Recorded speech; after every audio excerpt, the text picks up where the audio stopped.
ఆకాశంలో ఎగురుతున్న గద్దను చూస్తుంటాం. మన కంటికి అది కోడి పిల్లలను ఎత్తుకుపోయే పక్షి మాత్రమే. కాని దాని జీవితాన్ని పరిశీలిస్తే మనిషి జీవితానికి స్ఫూర్తినిచ్చే ఓ గొప్ప కథ దాగి ఉంది. గద్ద జీవితకాలం 70 సంవత్సరాలు.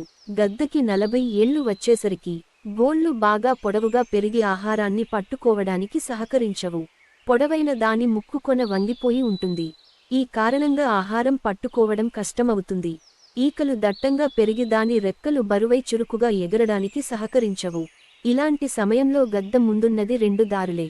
ఒకటి ఆహారం లేక చచ్చిపోవడం, రెండోది తనను తాను మార్చుకోవడం. గద్ద రెండో దారిని ఎంచుకుంటుంది.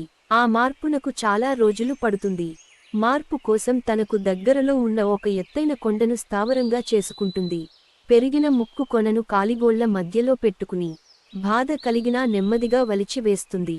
ఆ తర్వాత ముక్కు మళ్లీ కాస్త కొత్తగా వచ్చి పదునుగా పెరిగే వరకు ఎదురు చూస్తుంటుంది. పదునుగా పెరిగిన కొత్త ముక్కుతో అవసరాన్ని మించి పెరిగిన కాలిగోళ్లను వదిలించుకుంటుంది. ఆ తర్వాత తన ఈకలను తానే పీకేస్తుంది. అలా మళ్లీ కొత్తగా జన్మిస్తుందన్నమాట. బరువుగా ఉన్న తన రెక్కలను తేలికైపోతాయి. ముక్కు మళ్లీ పదునుగా మారుతుంది. గోళ్లు ఏదైనా పట్టుకుంటే వదలకుండా తయారవుతాయి. మళ్లీ బతుకు పోరాటంలో దూకేస్తుంది. గద్ద జీవితంలో ఎంతో గొప్ప స్ఫూర్తినిచ్చే స్టోరీ ఉంది కదా.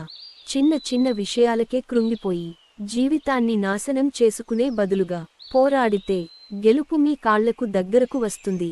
మనం గెలవాలంటే మనలో మార్పు తప్పనిసరి. అక్కడే ఆగిపోతే మిమ్మల్ని చూసి మీకే బోర్ కొట్టేస్తుంది.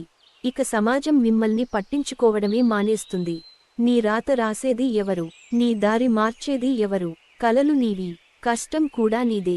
తలిచేది నువ్వు, తలబడేది కూడా నువ్వే. ఓటమి నీదే, గెలుపు కూడా నీదే. నీ ప్రయత్నం, నీ విజయం, నీ జీవితం. అంతే.